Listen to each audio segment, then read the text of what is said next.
ma famille m'a surpris avec un dîner d'anniversaire mais le gâteau disait l'oups. Je m'appelle Alex, j'ai 26 ans, et jusqu'à récemment, j'aurais dit que ma famille était compliquée, mais tout de même, c'était ma famille. Tu sais, celle où il y a beaucoup de bruit, beaucoup d'opinions, mais dans l'ensemble, des intentions bienveillantes. C'est du moins ce que je pensais avant. Cette histoire parle du moment où j'ai cessé de trouver des excuses pour eux, ainsi que de la revanche que je n'avais pas planifiée, mais dont je ne regrette absolument rien. Tout a commencé un mardi. Mon anniversaire approchait à la fin de la semaine, et je n'avais rien prévu de particulier. Honnêtement, je n'étais pas d'humeur. J'avais été licencié 2 mois auparavant et je cherchais toujours un emploi. Le poids de devoir faire semblant que tout allait bien commençait à me ronger. Je vivais seul dans un petit appartement à la périphérie de la ville, et bien que je n'ai jamais été du genre à vouloir être au centre de l'attention, les anniversaires m'ont toujours donné l'impression qu'il fallait jouer un rôle plus que d'habitude, sourire plus, faire semblant de montrer ma gratitude pour des cartes bon marché avec des sous-entendus subtils sur le fait de trouver ma voie. À chaque anniversaire, quelqu'un, généralement ma mère ou ma sœur H, faisait un commentaire du genre « Peut-être que cette année, Alex va enfin s'en sortir ». Mais quand ma cousine Jenna m'a envoyé un message vendredi matin, me disant que la famille avait organisé un dîner rien que pour moi, j'ai pensé que peut-être, juste peut-être, cela serait différent cette fois. Jenna était l'une des rares personnes dans ma famille que j'appréciais vraiment. Elle avait quitté la maison tôt, elle avait travaillé dur pour financer ses études et elle ne se laissait pas affecter par les dynamiques passives-agressives qui se jouaient entre les autres. J'ai donc pensé, d'accord, je vais y aller, manger un repas, faire bonne figure et peut-être partir tôt si ça commence à devenir une de ces soirées. Je me suis habillé de manière correcte mais sans en faire trop, un jean noir, une chemise boutonnée, des bottes propres et j'ai traversé la ville pour aller au restaurant. C'était un de ces grands restaurants italiens avec des vignes artificielles sur les murs et de la musique de Sinatra, juste assez forte pour couvrir les petites conversations. Lorsque je suis entré, j'ai vu que toute ma famille était déjà installée à une longue table. Maman et papa étaient à une extrémité, Ashley était assise à côté d'eux, en train de faire défiler son téléphone. Mon oncle Dan, que je vous décrirai plus tard, était assis au milieu, racontant bruyamment une histoire sur un collègue de travail qui avait été renvoyé pour avoir montré trop de sentiments. Un classique chez Dan. J'ai pris la seule place libre à côté de Jenna, qui m'a adressé un petit sourire et un joyeux anniversaire rapide. Elle semblait mal à l'aise. Cela aurait dû être mon premier indice. Le dîner a débuté tranquillement, avec quelques toasts maladroits et quelques rires polis.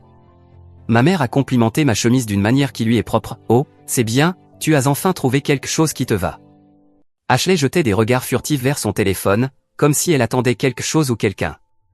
J'ai essayé de ne pas y prêter attention. Quand les plats sont arrivés, la conversation a tourné autour de ce que tout le monde faisait ces derniers temps. Jenna avait obtenu une promotion, tout le monde a applaudi. Mon jeune cousin Tyler allait à l'université, grosse ovation. Puis, ma mère s'est tournée vers moi et m'a demandé « Alors, tu as eu des nouvelles des entretiens ?» J'ai haussé les épaules d'un air nonchalant, essayant de garder la conversation légère. Toujours en recherche, j'ai envoyé quelques candidatures cette semaine, j'ai eu un entretien téléphonique hier. Peut-être que tu es trop exigeant, a-t-elle répondu en mâchant sa lasagne. Un job, c'est un job à ton âge, tu ne peux pas te permettre d'attendre le job parfait. Ashley a reniflé dans son verre, et papa a toussé, mais n'a rien dit. Je sentais mes joues devenir rouges. Je ne cherchais pas le job parfait, j'essayais de trouver quelque chose qui ne me détruirait pas l'âme 5 jours par semaine. Mon oncle Dan a pris la parole, tu sais, quand j'avais ton âge, je faisais des journées doubles et je ne me plaignais pas. Il n'y a pas de honte à travailler dur, Alex. Il prononçait toujours mon nom comme s'il avait un goût amer. Tu n'es pas au-dessus de ça. Je n'ai jamais dit que j'étais au-dessus de ça, ai-je marmonné. Ashley s'est penchée en avant avec cette voix mielleuse qu'elle utilise quand elle veut paraître douce, mais que tout le monde sait qu'elle n'est pas sincère. On veut juste que tu arrêtes de te laisser aller. C'est dur à regarder. Jenna m'a donné un léger coup de genou sous la table. Je forçai un sourire. Merci pour votre soutien, les gars. C'est à ce moment-là que le serveur est arrivé avec le gâteau. Un grand gâteau rectangulaire avec du glaçage blanc, des décorations bleues et une bougie allumée. Tout le monde a commencé à chanter. Je voulais laisser ce moment être simplement un anniversaire, sans rien de dramatique. J'ai soufflé la bougie, puis j'ai vu ce qui était écrit sur le gâteau. Oups, toujours une déception. Ce n'était même pas subtil. Mon nom n'y était pas, juste 5 mots écrits en glaçage rose. Pendant un instant, j'ai vraiment cru avoir mal lu. J'ai cligné des yeux, fixé le gâteau, puis j'ai levé les yeux. Tout le monde riait. Ashley a presque failli s'étouffer avec sa boisson. C'est juste une blague, a-t-elle dit en riant. Allez, ne sois pas si sensible. Mon oncle Dan a frappé la table. Le meilleur gâteau de tous les temps, tu dois admettre que c'est drôle. Je n'ai rien dit, j'ai simplement regardé le gâteau, mon propre gâteau d'anniversaire devenu une blague. J'ai regardé ma mère, qui affichait ce sourire tendu qu'elle a toujours lorsqu'elle pense que quelqu'un réagit de façon excessive. C'est censé être léger, chérie, on t'aime tous. C'est juste de l'humour, tu sais. Je me suis levé lentement, et pris mon sac et l'ai mis sur mon épaule. Jenna m'a regardé. Alex, a-t-elle chuchoté, ne les laisse pas t'atteindre. Ça va, ai-je répondu calmement. Puis je me suis penché légèrement et ai murmuré quelque chose à l'oreille de mon oncle Dan. Juste une phrase. Son visage s'est immédiatement décomposé, comme si je lui avais versé de l'eau glacée dans le dos. Je suis parti sans dire au revoir, sans regarder en arrière. Ce soir-là, j'ai éteint mon téléphone et passé le week-end à l'ignorer. Tout a été calme pendant 2 semaines, délicieusement calme. Puis, soudainement, des notifications, des emails, des textos, des appels manqués de ma mère, d'Ashley, même de mon père. Tous étaient dans un état de panique, me suppliant de les rappeler, disant qu'il y avait eu un énorme malentendu, que j'étais allé trop loin, qu'il fallait que je règle cette situation. Ce que j'ai murmuré à l'oreille de mon oncle Dan, ce n'était rien de dramatique. Je lui ai simplement rappelé quelque chose, un petit secret qu'il pensait que j'ignorais. Le problème avec les secrets, c'est qu'ils pourrissent. On peut les enterrer sous de faux sourires, des dîners polis et des décennies de on ne parle pas de ça, mais ils sont toujours là, en train de fermenter. Et lorsque la pourriture finit par émerger, elle ne toque pas à la porte, elle l'enfonce. Ce que j'ai murmuré à mon oncle Dan ce soir-là était simple, je sais pour l'argent. C'est tout ce qu'il a fallu. J'ai vu son visage changer instantanément, comme si quelqu'un avait appuyé sur un interrupteur. Une seconde, il était en train de rire de bon cœur, la suivante, il était devenu pâle et rigide, comme si j'avais mentionné un nom qu'il croyait enterré sous du béton.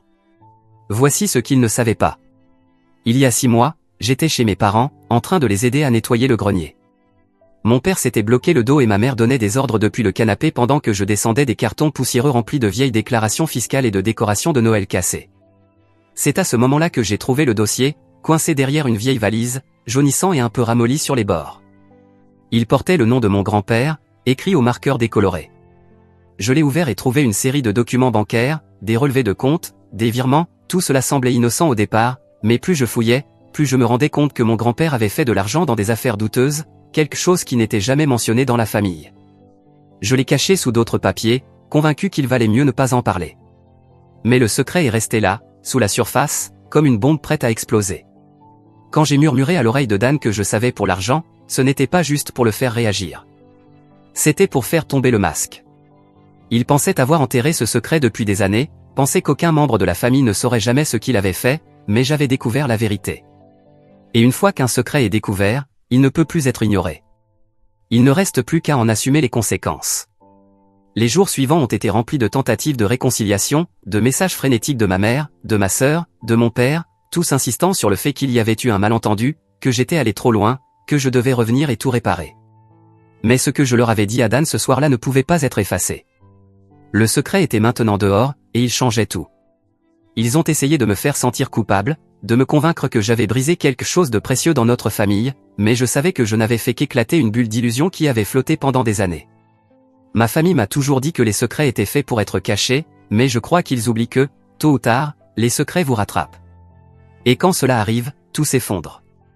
Ce que j'avais découvert n'était pas simplement un secret sale, c'était une trahison. Une trahison de la part de ceux qui m'avaient toujours dit que la famille était tout. Mais la famille n'est pas un château d'argile. C'est quelque chose de plus solide, construit sur la vérité, même quand elle est douloureuse. Je n'avais jamais prévu de les affronter comme cela. Je n'avais jamais pensé que ce simple acte de leur faire face serait aussi libérateur. Mais en ce moment précis, je me suis rendu compte que ce n'était pas moi qui avais besoin de réconciliation. C'était eux. Et si leur monde s'effondrait sous le poids de la vérité, ce n'était pas ma faute. C'était la leur. Ils avaient joué à un jeu où personne ne disait la vérité, et maintenant ils devaient en assumer les conséquences. Les semaines suivantes ont été longues. Tout a changé dans la manière dont mes proches m'ont abordé. Mais moi, je savais que ce que j'avais fait, même si cela avait brisé des liens, m'avait également permis de me libérer. Ce n'était pas de la vengeance, c'était de la justice. Et peut-être que, finalement, la famille, c'est plus que des mensonges et des faux semblants. C'est la vérité, même quand elle est dure à entendre. Je ne voulais pas fouiller, vraiment pas. Mais dès que j'ai ouvert le dossier, j'ai su que quelque chose n'allait pas. À l'intérieur, il y avait des relevés bancaires, des notes manuscrites et une copie du testament de mon grand-père, celui que j'avais vu une fois, il y a des années, juste après sa mort. Je m'en souvenais clairement parce qu'à l'époque, c'était le seul document que j'avais vu faire pleurer ma mère, de façon sincère. Grand-père avait tout divisé en 3 parts égales, maman, oncle Dan et leur plus jeune frère, tante Mélissa, qui vivait hors de l'État. Mais ce que j'ai trouvé dans le dossier racontait une autre histoire. Ce n'était pas juste une répartition équitable. Il y avait des amendements. Un amendement stipulait spécifiquement que Dan ne recevrait rien si certaines conditions n'étaient pas remplies. Grand-père l'avait ajouté 1 an avant de mourir, après que Dan ait emprunté une somme importante à l'entreprise familiale et promis de la rembourser en 6 mois. Selon une lettre dans le dossier, écrite par grand-père lui-même, Dan n'a jamais payé 1 centime, donc l'amendement l'excluait, point final. C'était signé, notarié, légal. Mais lorsque grand-père est décédé, Dan a bien reçu de l'argent, une grande somme en fait, selon les relevés bancaires. Il avait reçu sa part en quelques jours après le règlement de la succession. J'ai regardé ces documents pendant plus d'1 heure, là, dans le grenier, en essayant de tout reconstituer. Je n'ai rien dit à mes parents, pas encore. Je n'étais même pas sûr qu'ils savaient. Mais j'ai pris des photos de tout, chaque page, chaque note, et j'ai attendu. Si tu te demandes pourquoi j'ai gardé cela pour moi aussi longtemps, la réponse est simple, je ne pensais pas que c'était mon combat. Je ne faisais pas partie du testament. Je n'avais droit à rien, c'était une vieille affaire familiale, et je me suis dit que si maman ou Mélissa la retrouvait un jour, elle pourrait s'en occuper. Mais ensuite, ils m'ont donné ce gâteau. Les rires suffisants, le mépris, les années à être leur punching ball émotionnel, balayaient tout ça comme des blagues ou de l'amour taf. C'est à ce moment-là que j'ai compris quelque chose, ce n'était pas juste qu'ils me regardaient de haut. Ils avaient besoin que je reste en dessous d'eux. Tant que j'étais la déception, ils n'avaient pas à regarder leur propre merde. Alors j'ai murmuré ces 5 mots à l'oreille de Dan, je suis parti et j'ai laissé la pourriture faire son travail. Lorsque les appels ont commencé à arriver, j'ai ignoré les premiers. Puis, une nuit, la curiosité m'a rattrapé. J'ai répondu quand maman a appelé. Alex, dit-elle, essoufflée. Pourquoi tu as dit ça à Dan? Que se passe-t-il? Je suis resté silencieux un moment, puis j'ai répondu, je n'ai rien dit de faux. Tu es confus, m'a-t-elle répliqué brusquement. Tu ne sais pas de quoi tu parles. Dan a toujours été généreux avec la famille. J'ai ri. Vraiment ri. Généreux avec grand-père, son argent peut-être. Il y a eu une pause assez longue pour me faire me demander si elle allait le nier. Mais au lieu de ça, elle a dit quelque chose que je n'avais pas prévu. Tu ne comprends pas ce que cet argent signifiait pour lui. Ça m'a tout dit. Du moins, c'est ce qu'elle savait. Peut-être pas tous les détails, peut-être qu'elle avait entendu une demi-vérité ou peut-être qu'elle avait aidé à couvrir cela. Mais son ton n'était pas choqué, il était fatigué, défensif, comme si c'était une vieille blessure qui n'avait jamais guéri correctement. J'ai raccroché. Quelques jours plus tard, j'ai reçu un appel de tante Mélissa. Elle n'appelle jamais. Ni pour les anniversaires, ni pour les fêtes. Mais maintenant, elle m'appelait à 22 heures, laissant un message vocal qui commençait par « J'ai entendu de Jenna que tu as dit quelque chose lors du dîner d'anniversaire, est-ce vrai? S'il te plaît, appelle-moi. » Jenna, ma chère, avait dû tout lui dire. Alors j'ai rappelé Mélissa, je lui ai parlé du dossier, des documents, de l'amendement, des paiements. Je lui ai même envoyé les photos que j'avais prises. Elle est restée silencieuse pendant un long moment, puis elle a dit « Je savais que quelque chose ne collait pas. » Quand la succession a été réglée, Dan a soudainement acheté cette maison au bord du lac, mais maman m'a dit que c'était un cadeau de grand-père. Elle m'a dit que je ne devais pas le remettre en question. Tu sais ce qu'elle a fait ensuite? Elle a appelé un avocat. C'est là que la véritable panique a commencé, parce que Dan n'avait pas seulement enfreint les règles. Il avait probablement falsifié des documents pour annuler un testament légal. Si c'était prouvé, cela ne voulait pas dire seulement qu'il devrait rembourser l'argent, cela pourrait signifier des accusations de fraude. Et si quelqu'un d'autre avait su et couvert cela, eh bien, disons simplement que les gens ont commencé à perdre le sommeil. Je ne voulais pas mettre le feu à la maison, mais une fois que l'allumette était allumée, je n'allais pas l'éteindre. Les messages d'Ashley ont commencé à changer, de moqueur à désespéré. Tu dois réparer ça, ça va trop loin. Tu veux vraiment détruire cette famille. Et puis finalement, tu as toujours été jaloux de lui, jaloux, n'est-ce pas? Parce que rien ne crie jalousie comme être humilié lors de son propre dîner d'anniversaire et partir avec la dernière dignité qu'il te reste. À ce moment-là, Jenna m'a envoyé un simple message, tu devrais vérifier Facebook. Alors j'ai jeté un coup d'œil. C'est là que j'ai vu le post. Un long discours théâtral de la part de mon oncle Dan, se plaignant des jeunes membres de la famille prétentieux qui ne comprennent pas comment les affaires fonctionnent et qui essaient de ruiner la vie des bonnes gens pour attirer l'attention. Aucun nom mentionné, bien sûr, mais les commentaires étaient un véritable incendie. Certains parents éloignés le soutenaient, d'autres, principalement des amis de tante Mélissa et des personnes ayant connu grand-père, posaient des questions. C'est à ce moment-là que j'ai su que la marée avait tourné, parce que pour la première fois, ce n'était pas seulement moi qui étais dépeint comme le mouton noir. L'histoire commençait à se fissurer, les murs bougeaient et ils avaient enfin peur. Et ça, ce n'était que le début. Après le post vague de Dan sur Facebook, la conversation de groupe familial a explosé. Je ne l'avais pas consulté depuis des mois, l'ayant mise en sourdine depuis longtemps, mais la curiosité a pris le dessus. Il y avait plus de 120 messages non lus, la plupart venant d'Ashley et de ma mère, qui peignaient leur version de l'histoire. Nous avons toujours essayé de soutenir Alex. Tout ça, c'est un malentendu. Il est confus. Nous voulons juste protéger l'héritage de grand-père. Protéger l'héritage ? Ils avaient détruit son héritage dès qu'ils ont permis à Dan de toucher un chèque qui n'était pas le sien. Ce qui m'a vraiment sidéré, cependant, ce sont les réponses. Ma cousine Léa, la fille de Mélissa, qui avait toujours été silencieuse lors des événements familiaux, était furieuse. Elle a posté des captures d'écran de l'amendement que j'avais envoyé à Mélissa. C'est clairement une fraude, a-t-elle écrit. Si vous êtes plus en colère contre Alex pour l'avoir exposé que contre la personne qui l'a fait, vous faites partie du problème. Jenna l'a soutenu, Tyler aussi, tu y crois ou pas? Les gens commençaient à choisir leur camp. Et pour une fois, ce n'était pas moi qui étais dans le coin vide, mais le véritable coup est venu de Mélissa. Elle a posté une seule phrase. Mon avocat prendra contact avec toutes les parties impliquées dans la gestion de la succession. Veuillez conserver toute la documentation que vous avez. C'est à ce moment-là que tout est devenu silencieux. Pendant environ 2 jours, la conversation de groupe a disparu. Puis j'ai recommencé à recevoir des appels, cette fois-ci de numéros que je ne reconnaissais pas. Je les ai laissés aller sur ma messagerie vocale. Certains étaient des avocats, d'autres des amis de la famille inquiets, me disant combien cela devait être difficile pour ma mère.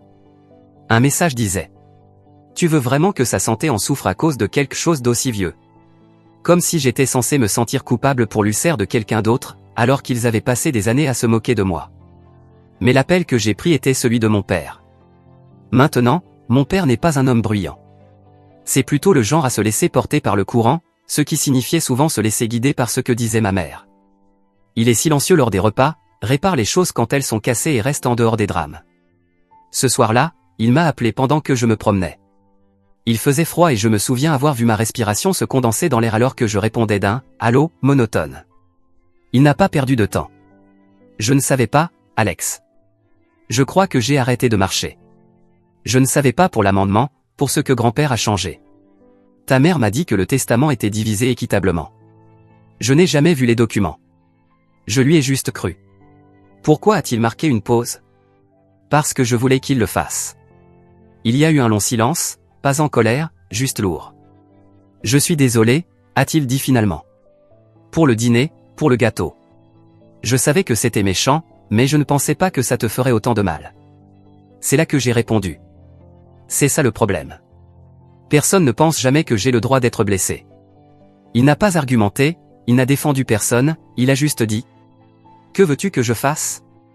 C'était la première fois que quelqu'un me demandait ça. Je lui ai répondu que je ne savais pas encore.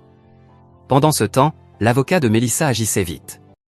En une semaine, ils avaient envoyé des lettres d'enquête à l'avocat qui avait traité la succession de grand-père. Il s'avère que cet avocat avait pris sa retraite peu après la conclusion de la succession, mais qu'il avait encore des dossiers. Et devinez ce qui n'était pas dans la version finale du testament? Il avait bien traité l'amendement. Oui, l'amendement légal signé par grand-père n'a pas été soumis pendant la procédure de probate, ce qui signifiait soit que Dan l'avait intercepté d'une manière ou d'une autre, soit que quelqu'un avait délibérément choisi de ne pas l'inclure. Et comme ma mère était listée comme la principale personne de contact pendant ce processus, il n'était pas difficile de voir où cela allait. Rappelez-vous que j'avais une copie signée, notariée, avec une date estampillée plusieurs mois avant le décès de grand-père. Maintenant, l'avocat de Mélissa poussait pour une enquête sur la fraude aux probates. Si le tribunal donnait raison à Mélissa, cela pourrait non seulement obliger Dan à rembourser tout son héritage, plus les intérêts, mais toute personne ayant aidé à supprimer cet amendement pourrait être tenue responsable aussi. Les appels paniqués se sont multipliés. Ashley m'a appelé en pleurs. Tu vas tout gâcher, pleurait-elle. Maman est en panique, elle n'a pas dormi depuis des jours. Elle ne semblait pas si inquiète lorsqu'elle riait à propos du gâteau. Tu es cruel. Non, je suis juste fatigué. Elle a raccroché. Ce soir-là, j'ai eu un coup frappé à la porte de mon appartement. C'était ma mère. Je suis resté là une seconde, stupéfait. Elle avait l'air fatiguée, sans maquillage, avec une veste jetée sur ses épaules, comme si elle était venue en toute hâte. Je suis sorti, bras croisés. Elle n'a pas attendu que je parle. Je ne savais pas qu'il avait changé le testament. J'ai haussé un sourcil. Je l'ai trouvé dans le grenier il y a des années, a-t-elle avoué. Je ne savais pas quoi en faire. Dan m'a dit que ça ne tiendrait pas en cours. Que grand-père était confus dans sa dernière année. Il ne l'était pas, ai-je dit sèchement. Elle baissa les yeux. Je sais ça maintenant, mais à l'époque, c'était plus facile de le croire. Plus facile que de faire ce qu'il fallait. Elle a levé les yeux. J'essayais de protéger la famille. J'ai secoué la tête. Tu protégeais Dan. Elle ne l'a pas nié. J'aurais dû claquer la porte. J'aurais dû rentrer à l'intérieur, mais une partie de moi avait encore besoin de comprendre. Alors j'ai demandé. Pourquoi m'as-tu invité à ce dîner? Ses yeux se sont remplis de larmes. Pendant un instant, j'ai pensé qu'elle allait dire quelque chose d'honnête. Mais tout ce qu'elle a dit fut. Parce que je pensais que ça te ferait du bien, un rappel de ce que tu as. C'est à ce moment-là que j'ai compris que nous ne parlions pas la même langue. Ce que j'avais, c'était une famille qui ne me valorisait que lorsque je jouais le rôle qu'ils avaient écrit pour moi, lorsque je restais tranquillement au bas de l'échelle pour qu'ils puissent me regarder de haut et se sentir plus grand. Plus maintenant. Je ne l'ai pas laissé entrer. Je ne l'ai pas serré dans mes bras pour dire au revoir, je lui ai simplement dit. Dis à ton avocat de contacter celui de Melissa. Puis j'ai claqué la porte. Ce week-end-là, Jenna m'a invité à prendre un café. Pas de drame, juste du café. Elle m'a dit que l'avocat de Melissa avait suffisamment de preuves pour lancer la procédure. Cela pourrait prendre des mois, voire plus, mais c'était en cours. Et Dan, de son côté, avait déjà commencé à parler à quelqu'un pour protéger ses actifs, essayant de cacher l'argent qu'il avait rapidement mis de côté. Mais voici le problème avec cacher de l'argent après avoir commis une fraude, les tribunaux n'aiment pas ça. Et si une partie de cet héritage est tracée jusqu'à d'autres, disons des comptes joints ou des cadeaux, ils pourraient aussi s'y attaquer. Et devinez quel nom figurait sur les papiers du virement bancaire de la succession de grand-père? Oui, Dan et ma mère. 8 mois. 8 longs mois épuisants sur le plan émotionnel, avec des réunions juridiques, de la paperasse, des dépositions et une panique silencieuse dans les coulisses parmi ceux qui disaient que nous voulions juste ce qu'il y avait de mieux pour la famille. Mais la justice, il s'avère, ne se soucie pas des sourires faux ou de l'amour familial. Elle se soucie des reçus. Et j'en avais à foison. L'avocat de Melissa est intervenu comme une boule de démolition dans son costume. Mon photo et documents notariés, et même les témoignages, l'argent de l'ancien avocat de grand-père qui a confirmé que l'amendement avait été remis avant la procédure de probate, ont peint un tableau très clair. Oui, quelqu'un a retiré ce document avant que le testament ne passe en cours. Dan et ma mère étaient les deux personnes ayant accès aux papiers de la succession pendant cette période précise. Il y avait des emails entre eux, discutant de l'héritage, faisant même référence à une répartition en 3 parts, convenue même après la signature de l'amendement. Le tribunal n'a même pas eu besoin de creuser profondément pour voir le schéma, omission délibérée avec motif financier. Fraude classique, selon les manuels. Et puis est arrivé le véritable coup de grâce. Mon oncle Dan n'avait pas seulement pris sa part d'héritage, mais il avait aussi discrètement prêté 30 000 $ à ma mère quelques semaines après la clôture de la succession, probablement comme remerciement pour avoir détourné les yeux. L'équipe juridique de Melissa n'a pas raté ça. Le tribunal non plus. Dan a essayé de régler ça à l'amiable. Melissa a refusé. Elle voulait un jugement complet du tribunal, quelque chose de concret. Et elle l'a eu. Le jugement a été brutal. Dan a été ordonné à rembourser sa part complète de l'héritage, plus les intérêts à Melissa, portant le total à près de 230 000 $. Ma mère a été condamnée à une amende de 15 000 $ pour son rôle dans la dissimulation et a dû publier une déclaration officielle reconnaissant son implication dans la fraude. Ensuite, elle a aussi perdu la maison au bord du lac après qu'elle y ait été ajoutée, et elle a été mise en vente dans les 2 mois qui ont suivi. La retombée? Glorieuse. La réputation de Dan au sein de la famille a sombré du jour au lendemain. La moitié des cousins l'a coupé, l'autre moitié est venue poser des questions gênantes lors des réunions familiales, puis l'a ignoré une fois que la vérité a fait surface. Ma mère a passé les mois suivants à essayer de réparer les choses avec des parents éloignés, mais personne n'a vraiment cru à son arc de rédemption. Elle a appelé ça un jugement erroné, tout le monde a appelé ça ce que c'était. Quant à Ashley, elle a d'abord essayé de se faire discrète, mais au final, elle a posté une histoire critique sur Instagram à propos des serpents dans la famille. Je n'ai pas répondu. Elle est désormais sans importance. Quant à moi, j'ai avancé. J'ai utilisé toute cette expérience comme carburant. J'ai trouvé un emploi avec une entreprise de technologie à distance après des mois de recherche. Meilleur salaire, meilleurs horaires, et surtout, personne au travail ne s'attend à ce que je joue le rôle du bouc émissaire. J'ai trouvé mon propre appartement dans un quartier plus calme, j'ai commencé une thérapie, et pour la première fois depuis longtemps, j'aimais réellement la personne que je devenais. Jenna et moi sommes restés proches. Elle est le genre de famille qui mérite ce mot. Elle m'a soutenu quand tout le monde voulait que je baisse la tête et souris à travers l'humiliation. On en rigole maintenant, surtout à propos du gâteau. Elle m'a même offert un nouveau gâteau cette année, il disait « Oups, il s'avère que tu avais raison, Mélissa. » Elle et moi discutons régulièrement. Elle m'a dit une fois que si je n'avais pas pris la parole, Dan s'en serait sorti pour toujours, que grand-père aurait été déshonoré par ceux-là même qui prétendaient l'honorer. Elle m'a remercié d'avoir protégé sa mémoire quand personne d'autre n'a eu le courage de le faire. Quant à mes parents, je n'ai pas parlé à ma mère depuis le jugement. Pas une seule fois. Elle a envoyé une lettre manuscrite de 3 pages. Je l'ai ouverte, j'ai lu la première ligne, puis je l'ai jetée dans la déchiqueteuse. Je n'étais plus intéressé par ce qu'elle pensait être le meilleur. Ce bateau était coulé. Mon père a fini par me contacter, tranquillement, respectueusement. On a pris un café, il s'est excusé à nouveau, pas seulement pour la fraude, mais pour les années de silence pendant que j'étais démoli au nom de l'amour taf. Je lui ai dit que j'appréciais, mais je lui ai aussi dit ceci. Si tu veux être dans ma vie, tu dois le faire en étant là, pas en couvrant les dégâts des autres. Jusqu'ici, il continue de se présenter. Mais ce qui est le plus important, c'est que je ne suis plus la déception. Pas pour moi-même, pas pour ceux qui comptent, et définitivement, pas pour la famille qui ne pouvait pas gérer la vérité.